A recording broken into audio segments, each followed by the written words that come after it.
Welcome to Eurodollar University with Jeff Snider. My name is Emil Kalinowski, and in this episode, you're going to learn that there is an unhealthy and bizarre correlation between the credit default swap of Credit Suisse, a Swiss bank, and faith in democracy, as surveyed by well over 100,000 people. And this correlation has stretched back for 15 some years. What is going on? Jeff, today we're recording this on the 7th of July, and it is the day that Prime Minister Boris Johnson in Britain resigned. And that's too bad, I guess. I don't know. I don't know what he's going to do now, but that's fine. The reason I bring it up is because Britain is going to serve as our jumping off point. We've got an article from The Economist here. This is the 17th of June, so a little bit behind the times there. But of course, The Economist is published in Britain. And guess what, Jeff? They've got a lead essay, lead column, and it is called Britain's Real Problem. Now, for those of you that don't live in Britain, don't worry. This pertains to you as well. And Jeff, the reason we're going to be going over this article is because the financial media rarely, if ever, says that there's this big picture problem. I remember, and this is the first time that I remember an article saying our economy stinks. It stunk for a long time, and it started sinking in 2007. And they use words such as disease, and we'll go from there. So this is the first time I've seen that. The closest we ever came to it before the corona was in 2018. Yes, 2018, 2017. No, like 2017, 2018. I remember reading articles sometimes in The Economist or the Wall Street Journal, the various financial media, and they would say this globally synchronized growth is finally going to lead to recovery. Do you remember those, Jeff? Yeah. Recovery. There was that famous Economist cover that said, it had President Trump in a hot rod that said running hot, and how the tax cuts, the old traditional Keynesian stimulus was going to not just, globally synchronized growth plus accommodative fiscal policy was going to lead to this massive blast off across the entire global economy. Not just blast off, yes, but the word recovery. Jeff, recovery from what in 2017 and 2018? Yeah. What were they talking about? They would never say, but sometimes they would say the global economy would finally recover from the global financial crisis. They dare not say that was 10 years ago. Maybe in Europe, they were referring to the European sovereign debt crisis, but that was still 6, 7, 8 years earlier, Jeff.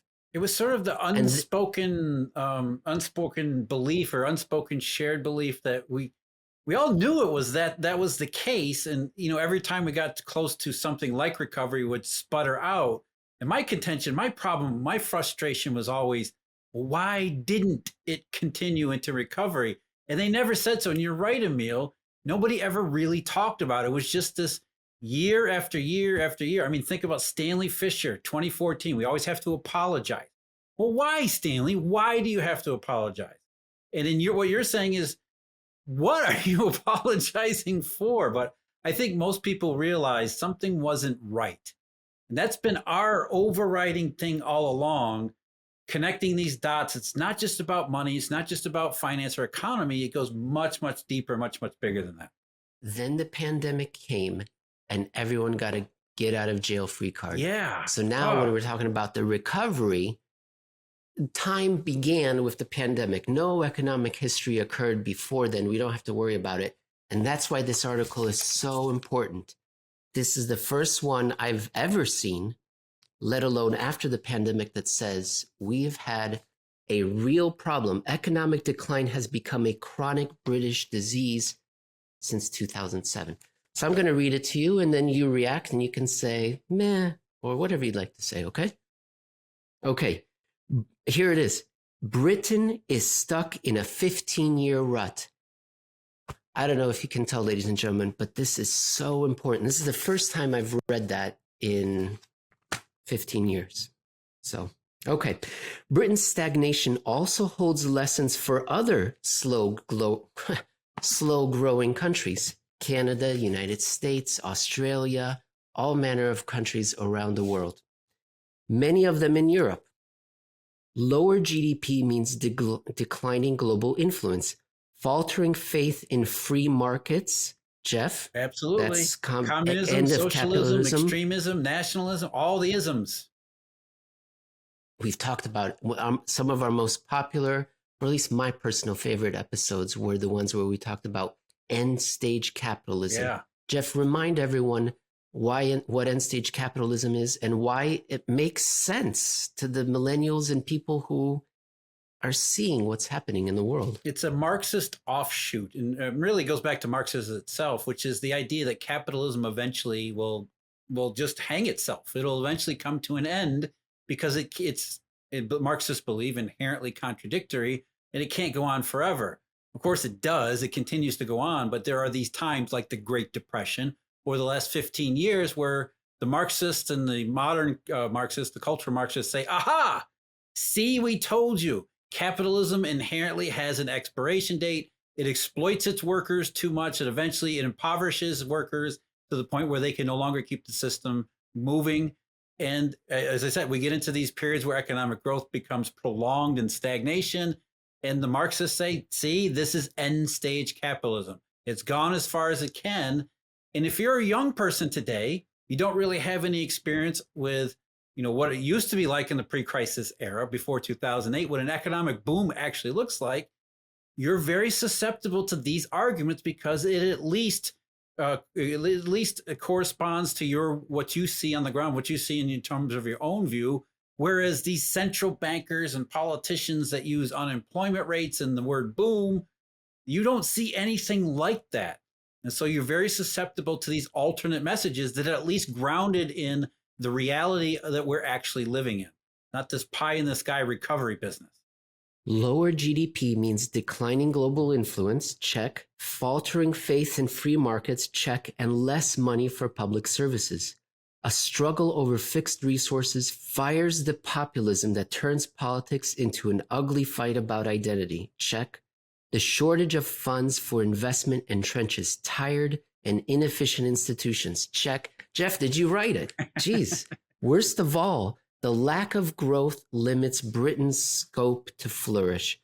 Jeff, in the next section, we're going to be talking about the volatility in income that people are earning pre and post GFC. Jeff, continuing with the article.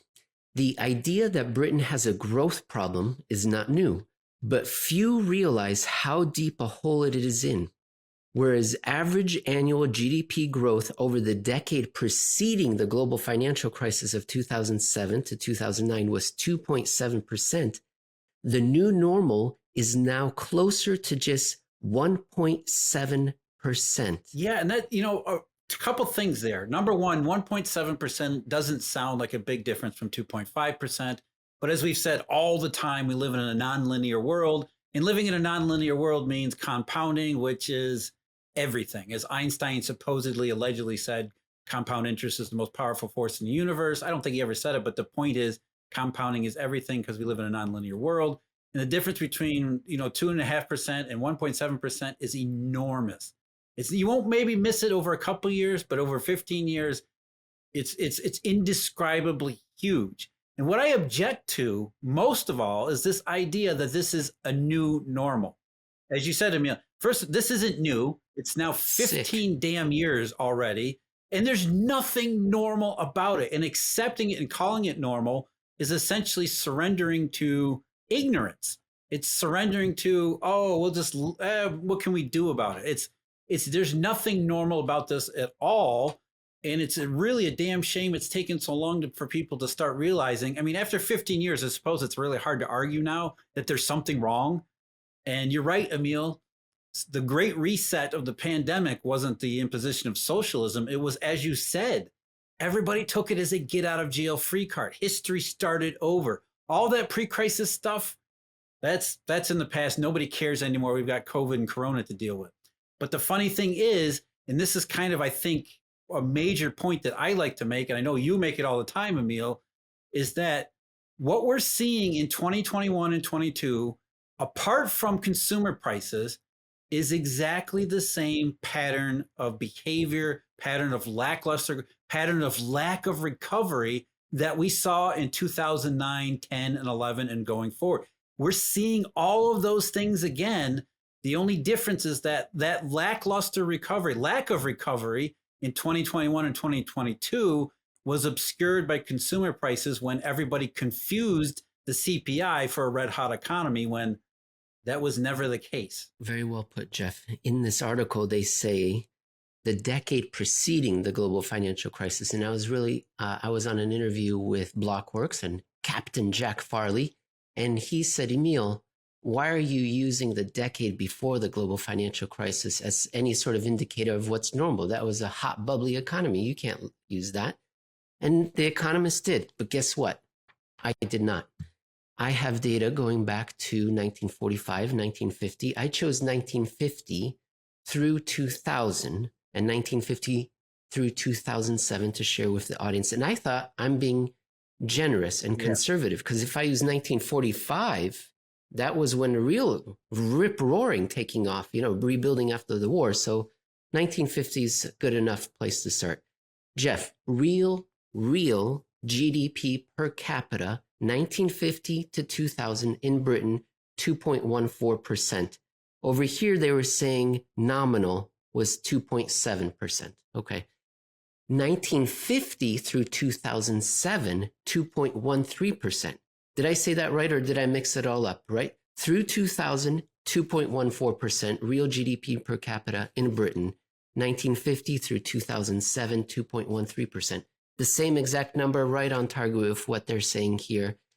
And then they said it fell to just 1.7 in nominal terms.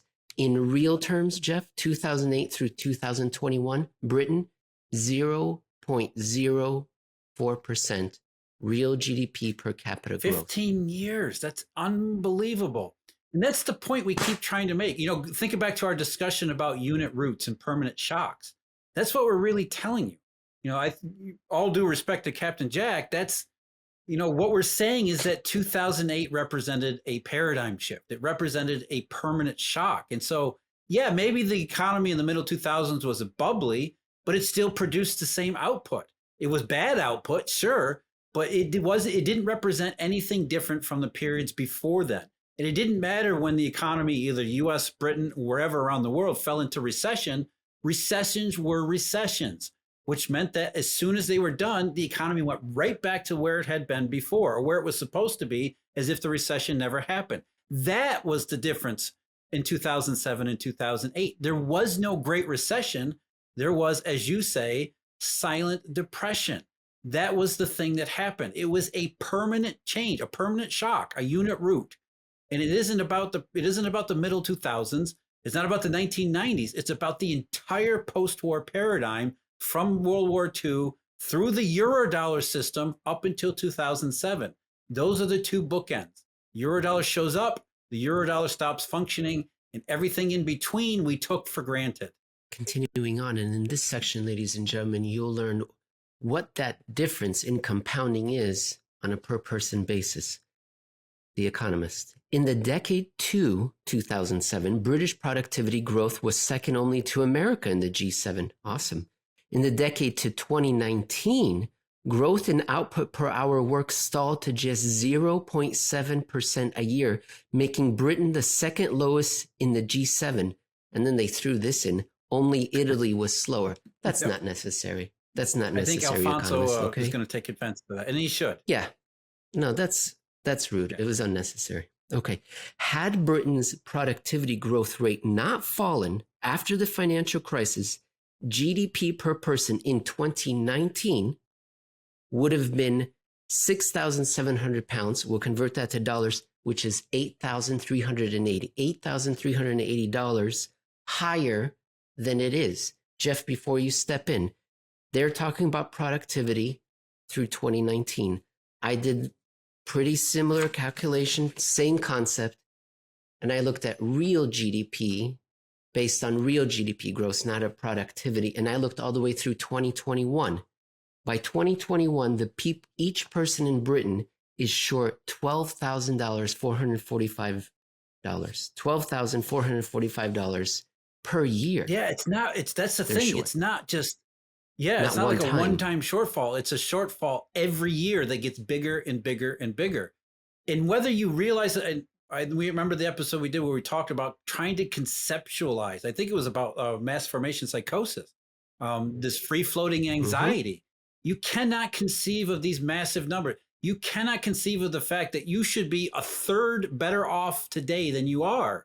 It just doesn't compute in our human brains, our lizard brains. So what we feel is we feel that something's wrong, but we have no idea what it is. And nobody will tell us. As the point of the episode here is, up until now, everybody has been utterly afraid to state the plain truth, which is that 2007 represented a radical departure in economic circumstances. It's not just about GDP or output or even markets.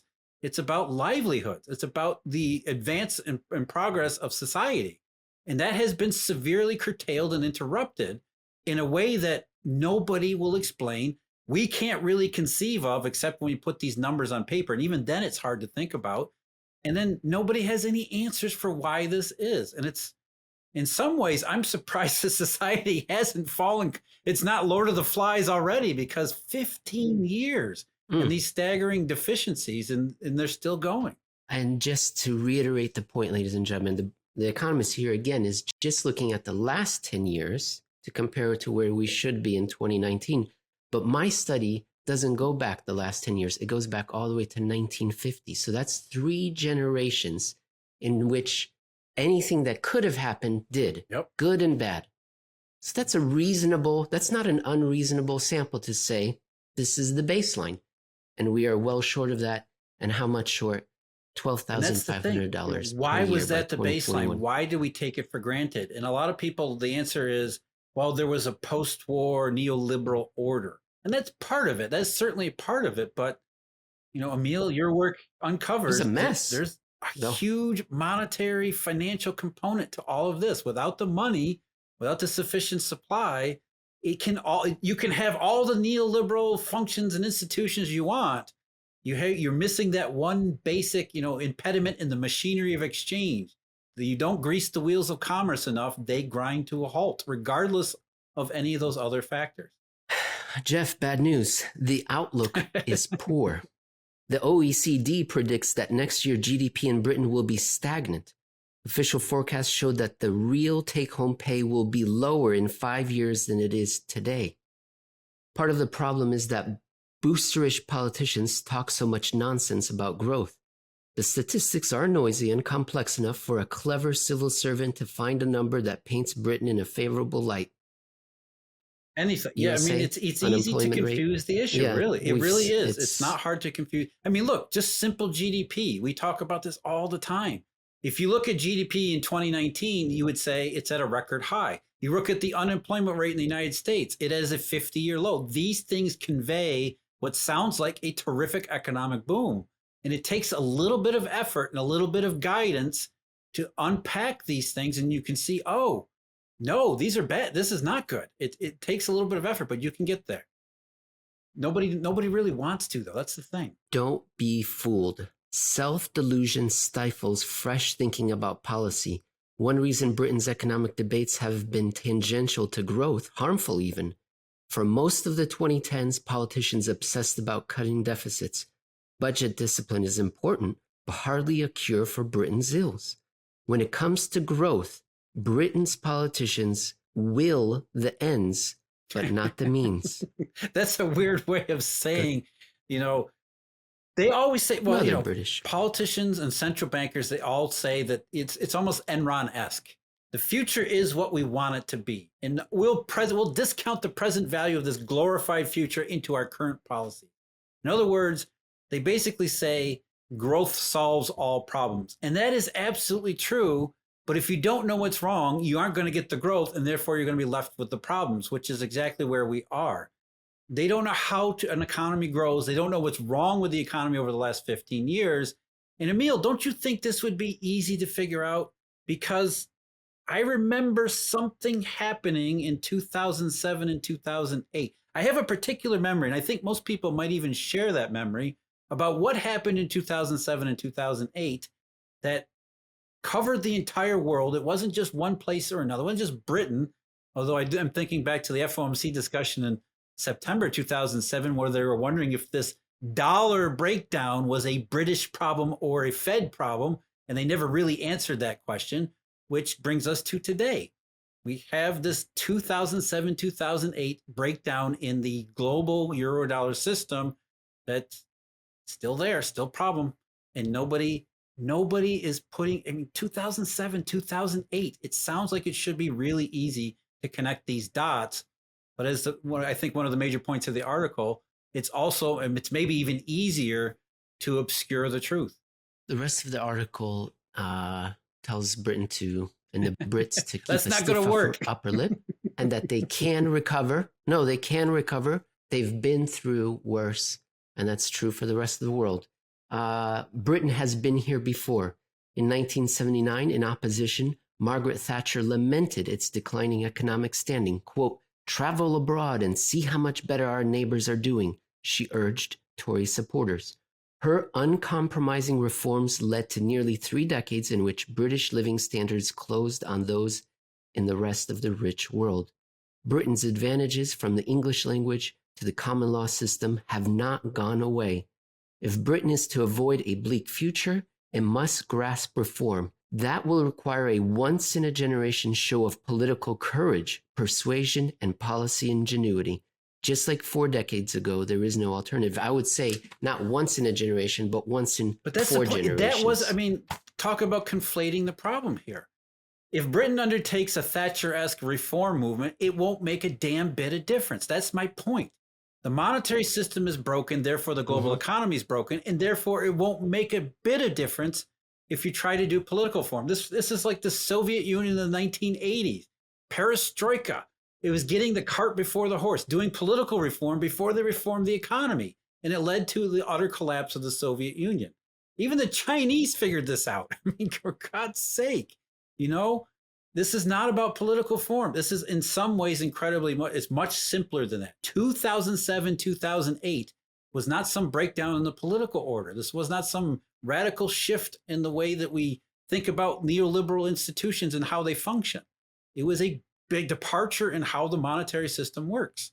And we can have an all big discussion about what that means and what we should do about it. But in the overview, the 30,000-foot view of what's going on, it's that simple. And those are the 2 easiest dots to connect. But yet it's understandable why nobody has done it, because nobody talks about it. We don't even admit that there's a problem. Let's connect dots back to the beginning of the show when I said there's some sort of correlation between Credit Suisse's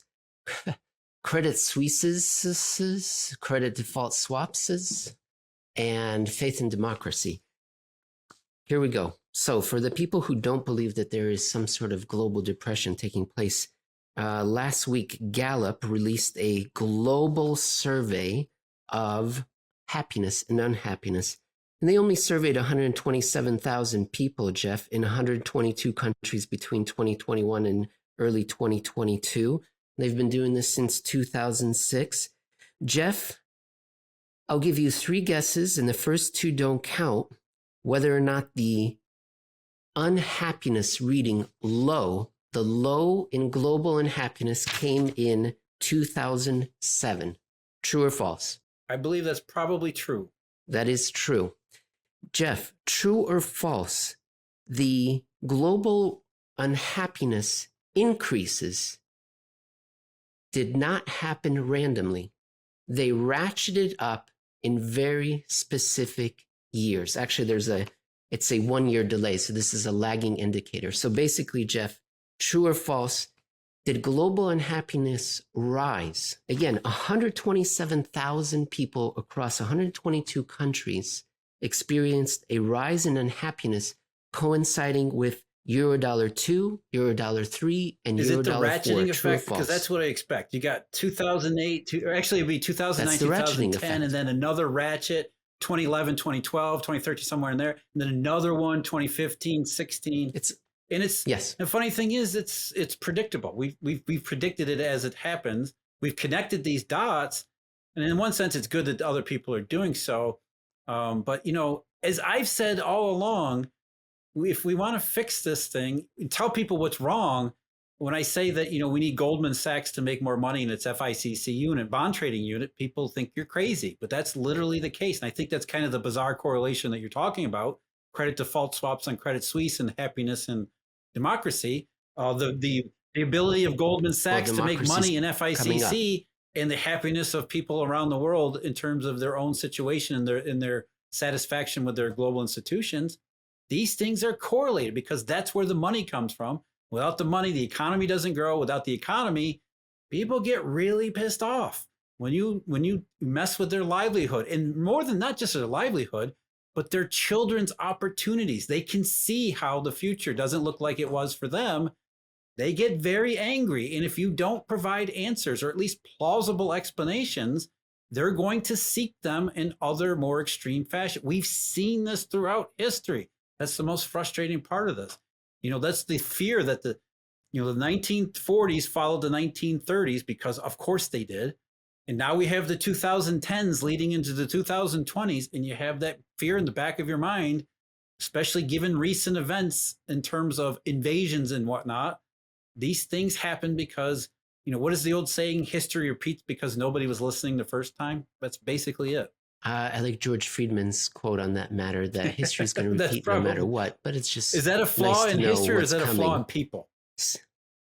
Yeah, exactly. Oh no, it's people. That was his point. Is that don't worry about reading your history or not. That's not going to sort of fatalistic, isn't it? It's just nice to know. So there's a correlation between the unhappiness at Credit Suisse, because their credit default swaps spike during these Eurodollar crises, and global unhappiness. So when bankers are unhappy, you'll be unhappy 1 year later.